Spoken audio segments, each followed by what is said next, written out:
So we're literally just going to start from like Erica. You and I have been on phone calls over the years, and the energy that you bring, you almost burst out of my Zoom video. Like quite literally, it's probably the only conversations where I'm like, you know what, I don't mind the Zoom, and typically I'm so over Zoom.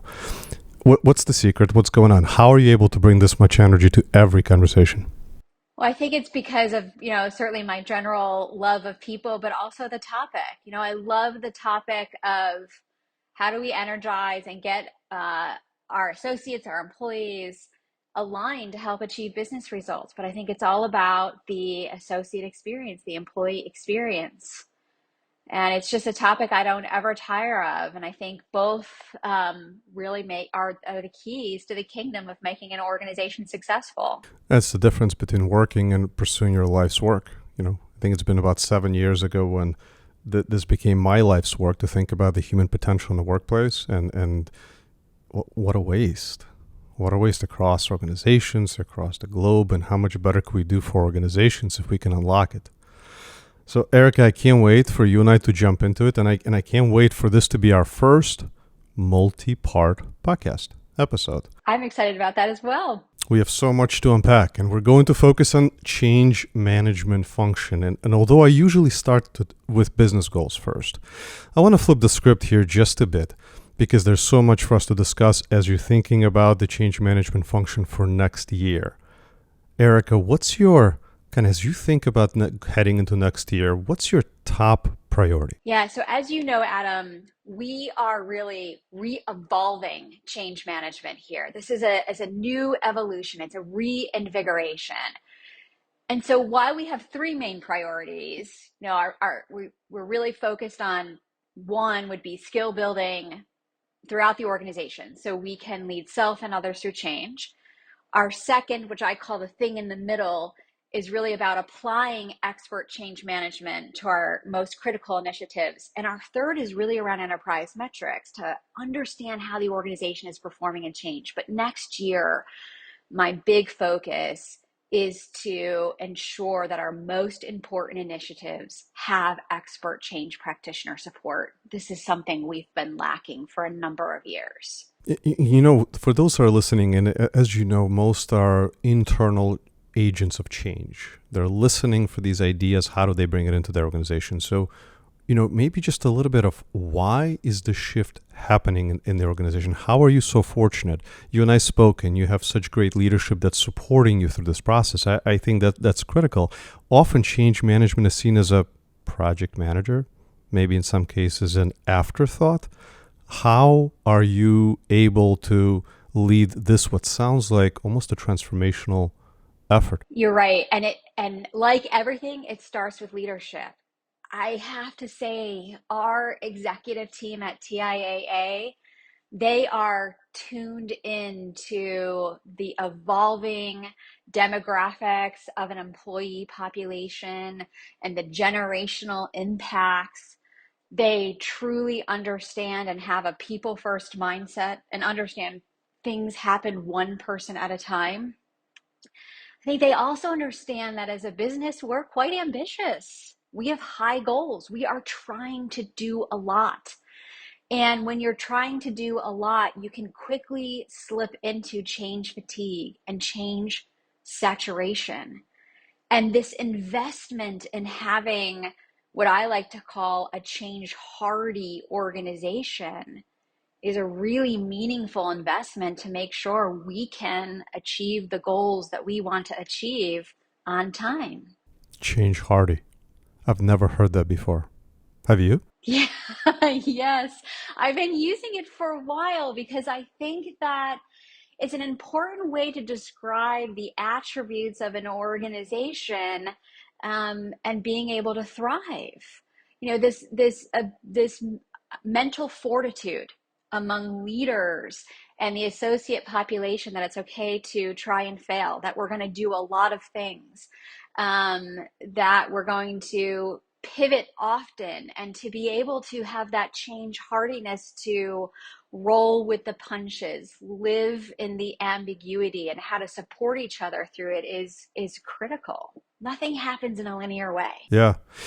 One of the three things you talked about was enterprise metrics for change management. And before, I'd love for you to double click there, but before you do, it's kind of seems that we've talked about change as the new norm, for years now, especially in the last, 2 to 3 years. But we haven't acted as organizations to make it the new norm, because if we did, it becomes a function with metrics and processes. This isn't a sprint, right? This isn't, oh, we have a new initiative. Let's make sure we have change management behind it. No, this is a new way for how we think about the evolution of our organization, how we think about growth, how we think about all of these elements that are going to impact our business. So, Erica, measuring change. Let's chat about that for a minute. Yeah, so I think it's so important to do.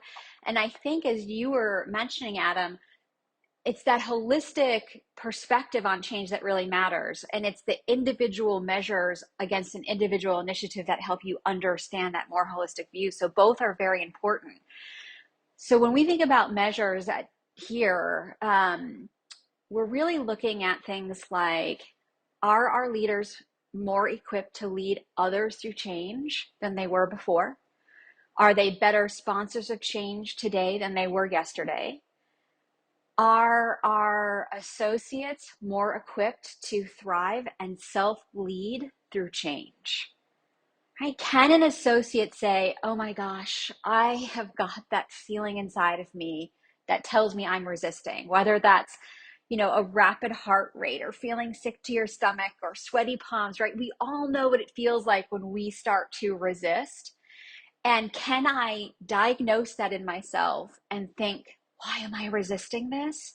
And can I be honest and vulnerable about that? And can I gift it to you? Adam, if you were my leader, could I gift you and say, Adam, I am resisting this change because I don't feel like I am confident in my ability to perform. I feel competent. I know what I need to do, but I'm not able to translate the knowledge of what I need to do in an ability, and I need help. And if I can identify and gift that to you, that's how we build change hardiness. So that change metrics need to help us know, how are the individuals and how are the leaders improving their leadership of self and others through change. We need to have initiative metrics to know, are these initiatives achieving the business results they were intended to? And then I think we need enterprise metrics to tell us things like, how saturated is the organization? I think, first, I think organizations need to know, what is the level of change that they can take on and still be successful? And if we add one more project to the list and we're now above that change saturation line, what happens?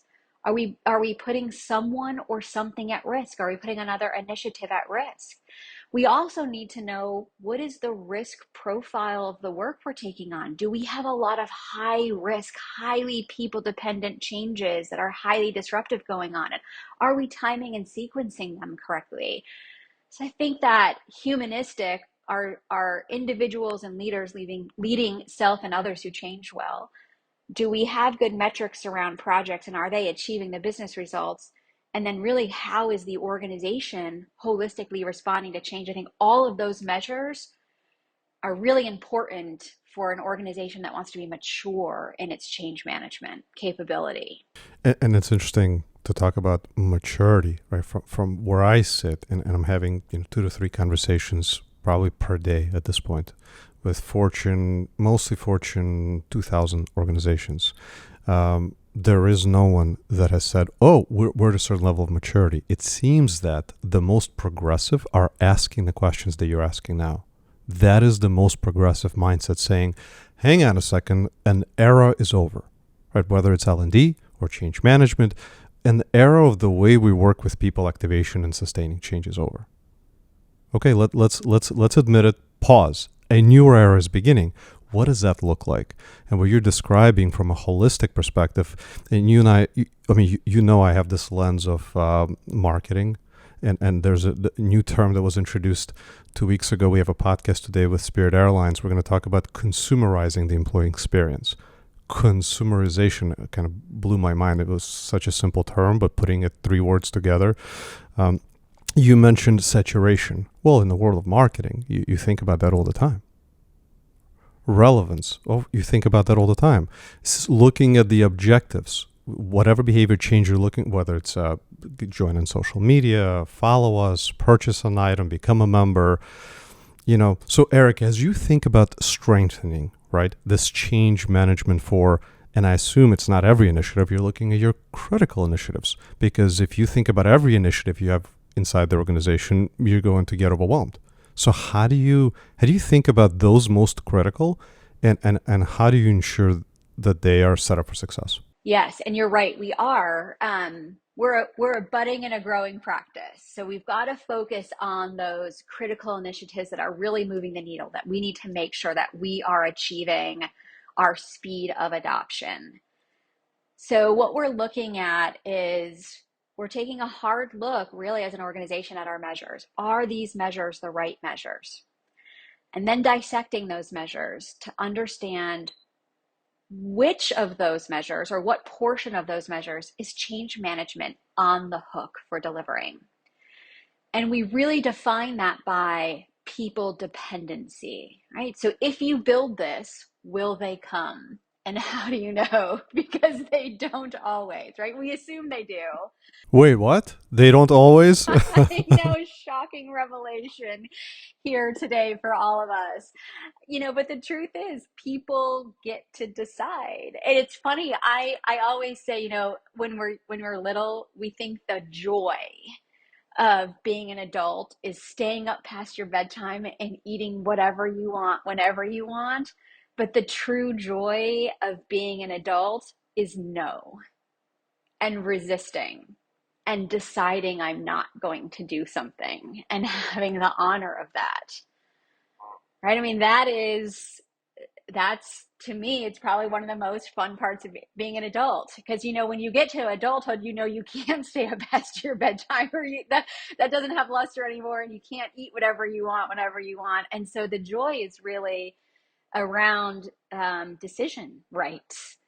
And I just so you know, I'm enjoying my ability to resist not double clicking into that all the way in and launching into a whole podcast around that paradigm shift that you just threw out. Please continue. So there's my note to myself. Maybe we'll have our third part in that. So we really are looking at our initiatives to really understand how people dependent are they. So metric number one, Adam, for us is putting that in a percentage. And we know that's the gut sense. If we deploy this solution, this policy, this process, what portion of the ROI are we going to get by installing that? And what portion of the ROI are we going to get because people are actually engaging and adopting and using it? So that's the first thing we do, is identify people dependencies. And we're looking at those metrics to understand which of them are dependent upon people, or which portion of them are dependent on people. And we're really looking at, and change management is really looking at measuring, how quickly can we get people on board, and how well are they performing in the new state. And very simply in our practice, we talk about how do we get people to be A students. And we see our job as the partners of leaders and associates. We want them to be rock stars in the new state. And so we are motivated by being on the side of people being successful in the new way and helping them make that decision to join forces in the new way. And similar to, again, the world of consumers, there's an adoption adoption curve, right? You have some that are probably, let's go, right? There are some, well, we need a little convincing. And then probably all the way near the spectrum, there are those, really, again, another initiative we're going to take on. And what you and I discussed, that spray and pray is no longer the way to operate. We simply can't do it. It's got to be relevant. It's got to be custom for them. Which, Erica, leads me to, I ask in almost every conversation, what is your view of the current mindset, right, inside organizations, and really with people at large? I should stop saying inside organizations. current mindset out there? Because when we think about, hey, we have another initiative, we have a change management, would like for you to jump on with us, to believe, to embrace. What is the context that we should assume as we're thinking about our communications around it? So I like to assume a context of feeling saturated and fatigued. And I think this is why organizations, when they're looking at their maturity journey and their change management functions and their communications functions and their learning and development functions, we need to assume fatigue and saturation. And we therefore need to come to the conclusion that this spray and pray approach is not going to work. And when I have limited mind share, I need to really understand my associates, where they are in their journey, and what is going to be the thing that's going to get them to decide to opt in and stay there. And it's ever more important that as leaders, right, frontline leaders are really the biggest population in an organization accountable for driving change, because frontline leaders directly lead the masses of the organization. It's just critical to really understand your associates. And I think one of the most important things that we can do is really anchor on a change management language, whether that's an acronym, a model, whatever that is for an organization. If you can find a common way to talk about change, it'll really help move away from spray and pray and move to that more localized, contextualized approach. And employees can continue to help feed you that more localized approach. Because Adam, if you're leading me in the organization and we have a common language around how to diagnose change, and we have a common language, say, around a change curve or a change model, and I am feeling stuck, and I can use our shared language to tell you where I'm stuck, you now have a better way to localize for me and contextualize for me in that moment. And it's a lot simpler if I gift that to you than if you have to go fishing for it. And so this is why I think, working on both the individual's ability to lead self through change is as important as investing in the leader's ability to lead others through change. Totally. I'm 100% with you. There's something you said. Well, there's a lot of things you just mentioned. I'm like, perked my interest. There's one you said, opt in, right? Opt in. Just got me thinking. That's step one. This isn't a place where we could say, hey, you have to. There used to be a time where it's all you have to, right? I think that we've also been for a long time in this voluntold situation. No, it's definitely optional, but if you don't show up, we'll know. So now you're saying opt in again. Consumer language there in thinking about marketing is that's all also the kind of the first step to get them to opt in. But Erica, when you think about opting in and you're thinking about it from a leadership perspective and you're thinking about unifying the language that you use in an organization, is this about motivation? Is this about inspiration? Is this about transparency, visibility toward the unified goals? How do you think about I don't want to use the word lever for opt-ins. How do you think about the toolkit for having folks embrace that first step? Yeah, and so I think I like to think of how do we get people to embrace is transparency. And I would encourage organizations to be unafraid of hard truths. I honestly feel like I have seen when an organization feels like they're ready and willing to open up more and share more about the why and the environmental context and the business context of how a decision came to be. Employees, we're smart. We're all smart, capable people who love our organizations, who want to do the right things for our organization.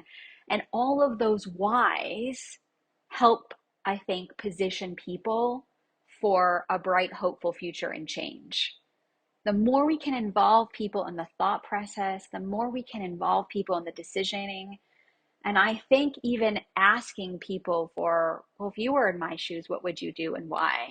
And even if you don't take my advice, and even if you don't take, the same track that I would have taken, the fact that I was asked and consulted matters.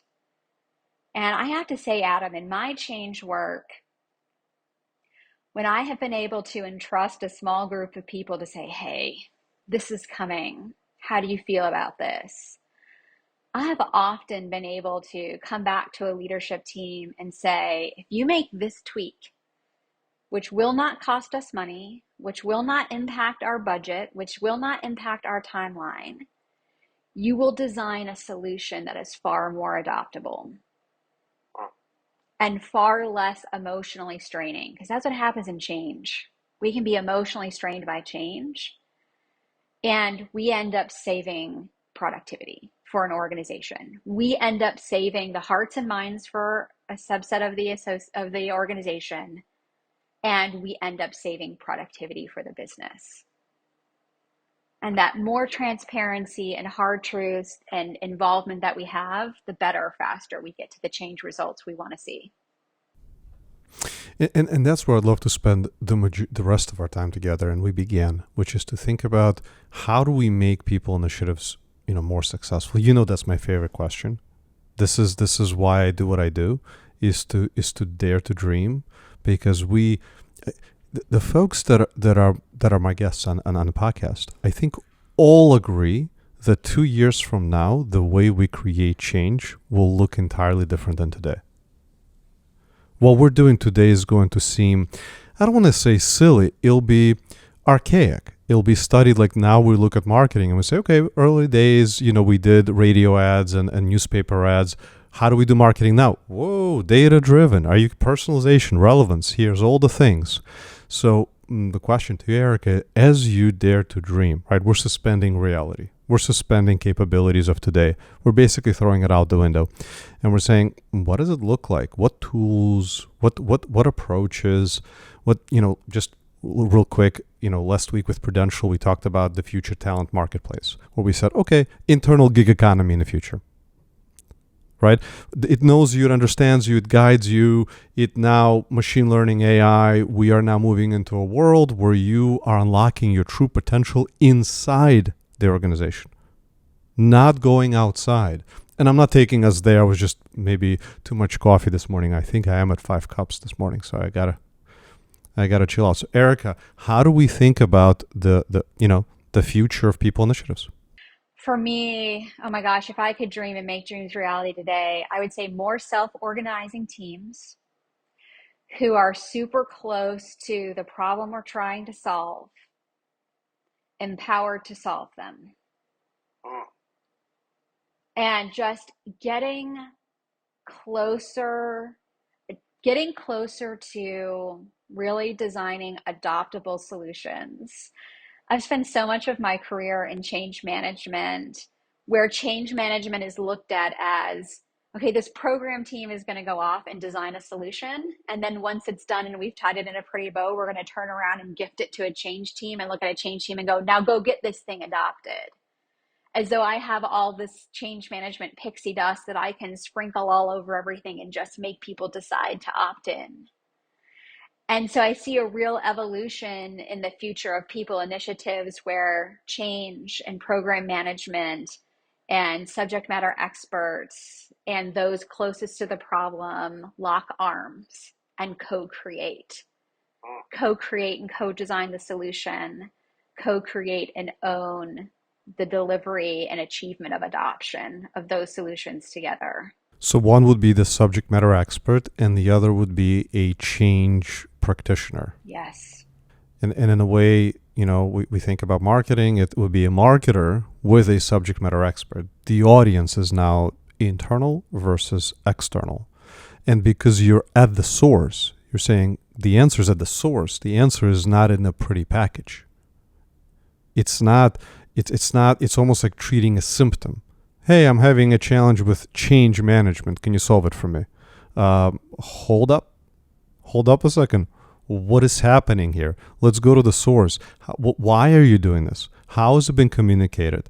What are the challenges involved? You have to be holistic as opposed to, hey, just solve this with this certain group, because that's not possible. It can be very effective.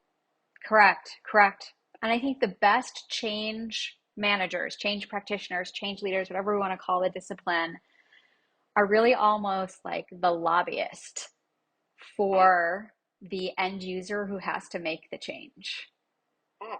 That's fascinating. Please say more. I mean, I think they're really in the position to advocate, to understand what it is to be in a day in the life of the person who's going to have to be on the other end of this solution, on the other end of this change. And to know, what do they do now? How is this changing for them? How do we design something that's really helpful and valuable for them and then their customer? And be that advocate in the solution design process. And if you are that lobbyist and that advocate for the person who's the end user, you're going to absolutely help the organization design a better solution. I'm just having a moment because, again, just the similarities between the worlds, just uncanny. For years now, one of our co-founders has been hitting me over the head, quite literally, when we're a person, saying user obsession, customer obsession. Everything we do, we have to start to think from their perspective, right? Inside organizations, well, who's doing that? If it's a subject matter expert looking to create the change, sure, they could, but it's hard to do both. They have deep empathy. They have, I shouldn't say deep. They have deep awareness from what they need to accomplish, all of the pressures they're under, to ask them to step outside of that and fully have the empathy for the end user, in this case, the human that's part of the change. Tough. So you're saying change management is the bridge, that partner. Yeah, please. I believe so for sure. And I have made the most progress, I think, in getting change in designing adoptable solutions, things that feel like a non-event at go live when you have played that role of advocate in the design process and in the preparing process. That's cool. Say that again. Go live. Feels like a non-event, you said? Mm-hmm. Wow. Meaning it's so smooth. We've all expected it. It's kind of just on time. You ordered an Uber. Uber arrives. You sit into the Uber and off you go. It's a non-event. Right. My end stakeholders are aware. They understand why. They've bought in. They've decided. They feel equipped with the knowledge and the skills that they need. And the day the solution goes live, they are really already performing in the new way.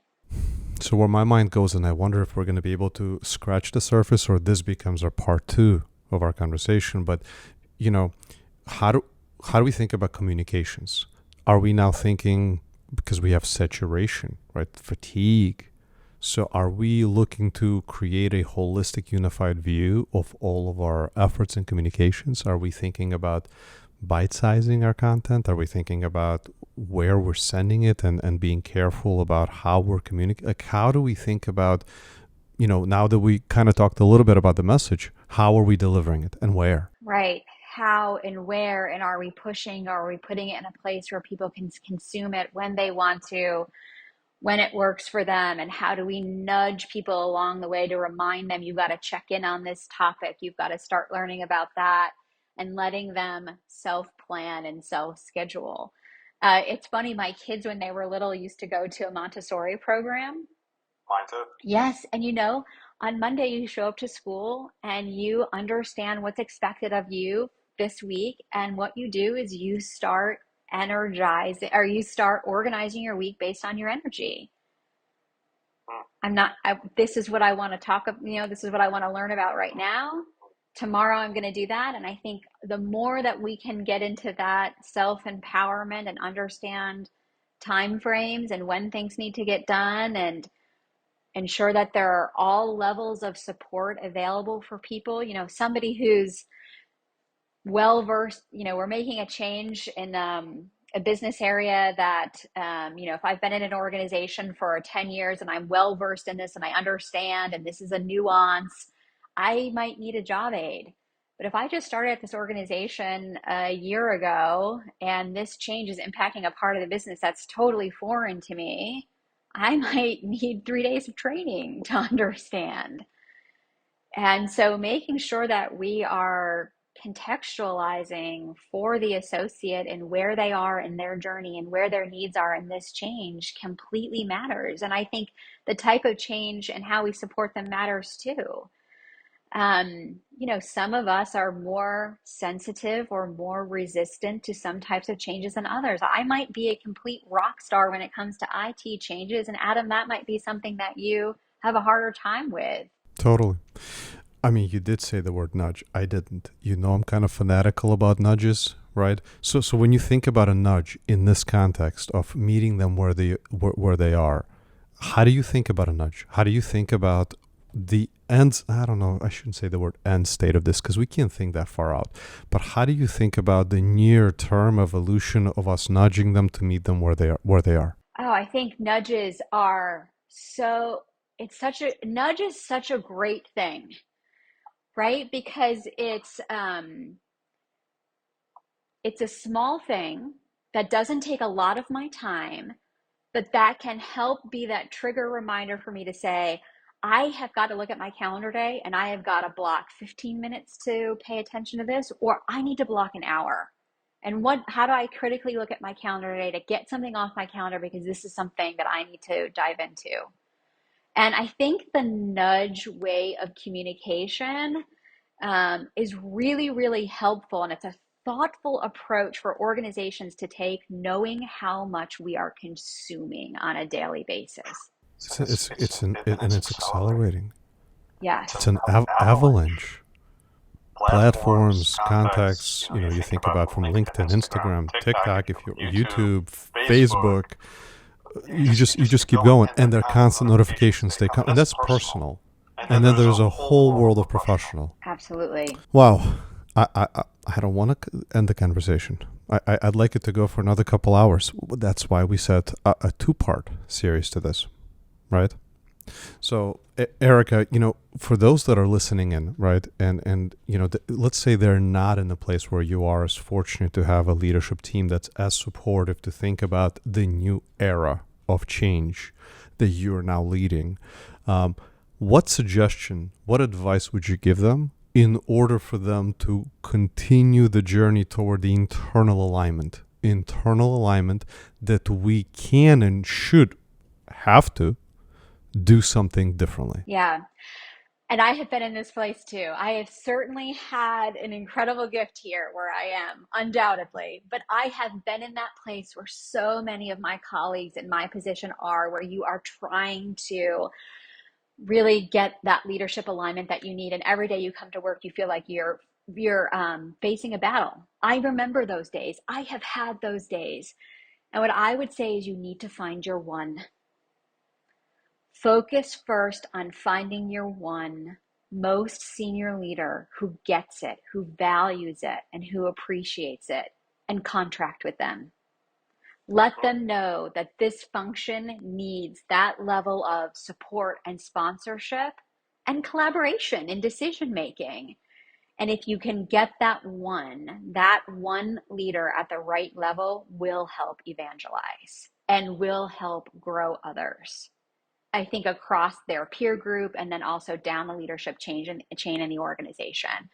So for anybody out there right now trying to build a change practice where you feel like you've got one person maybe not at the right level in the organization, I would say try to find that one at the executive level who will champion and sponsor and support you.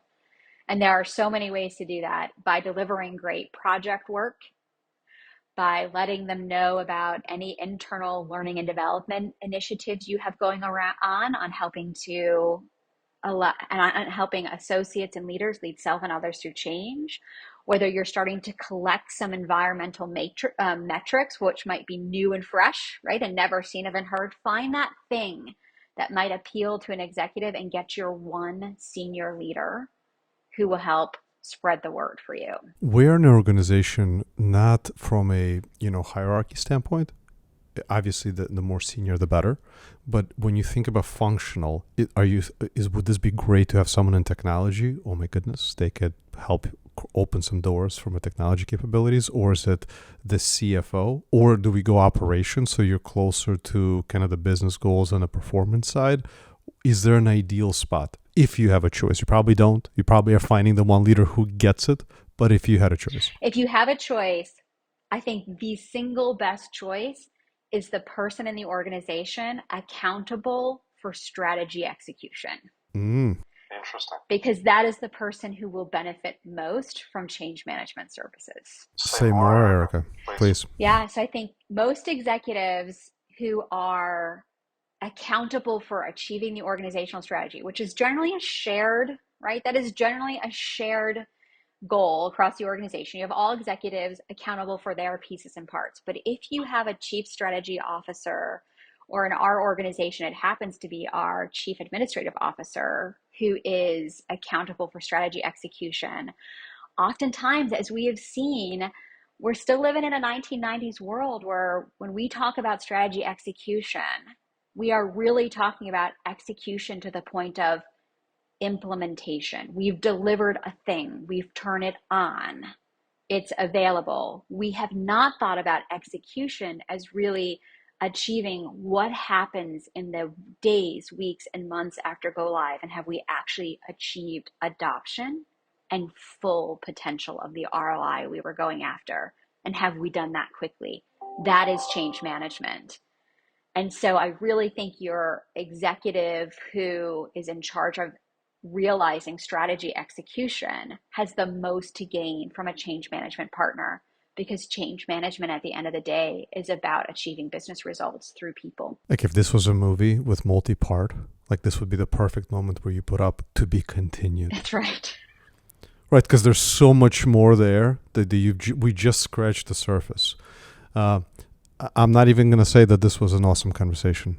That's self-evident, Erica. I just appreciate the time. I appreciate the energy, and I can't wait for part 2 and maybe beyond.